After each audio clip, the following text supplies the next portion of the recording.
আগামীকাল কেন্দ্রীয় শহীদ মিনার থেকে নতুন বাংলাদেশের ইশতেহার ঘোষণা হবে বলে জানিয়েছে জাতীয় নাগরিক পার্টি এনসিপি।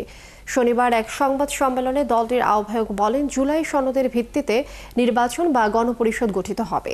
এই সময় জুলাই ঘোষণাপত্রে সাংবিধানিক স্বীকৃতিও দাবি করেন তিনি। বিস্তারিত সুমন মাহমুদের প্রতিবেদনে।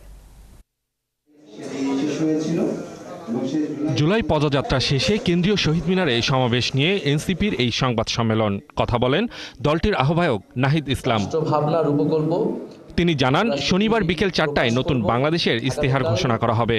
আগস্ট 2025 আমরা শহীদ মিনারে আমাদের এই যে জুলাই পদযাত্রা তার আনুষ্ঠানিক পরিসমাপ্তি হবে এবং আমাদের নতুন বাংলাদেশের ইশতেহার পাঠ করা হবে, যেখানে জাতীয় নাগরিক পার্টির পক্ষ থেকে আমরা ভবিষ্যৎ বাংলাদেশের রূপরেখা এবং আমাদের কর্মসূচি আমরা ঘোষণা করব।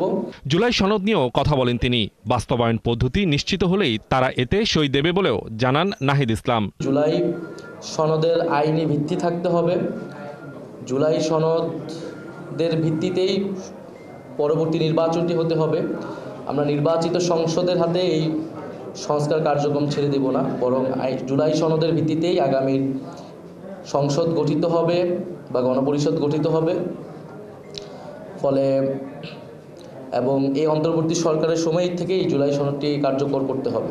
এদিকে বহুল আলোচিত জুলাই ঘোষণাপত্র দেওয়ার সিদ্ধান্ত নিয়েছে অন্তর্বর্তী সরকার।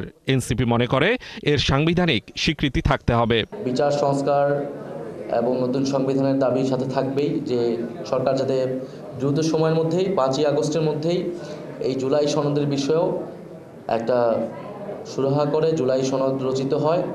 এটি সারা দেশের মানুষের দাবি, গণ অভ্যুত্থানের অংশগ্রহণকারী সকলেরই দাবি। জুলাই আকাঙ্ক্ষার পরিপন্থী ও নাম বিক্রি করে কেউ অপকর্ম করলে প্রশাসনকে ব্যবস্থা নেওয়ার আহ্বান জানান নাহিদ ইসলাম। এটা জুলাইয়ের আকাঙ্ক্ষার পরিপন্থী এবং যারা এই ধরনের কাজ করতেছে তাদের কঠোরতম বিচার হওয়া উচিত, শাস্তির আওতায় আনা উচিত। সুমন মাহমুদ, ৭১, ঢাকা।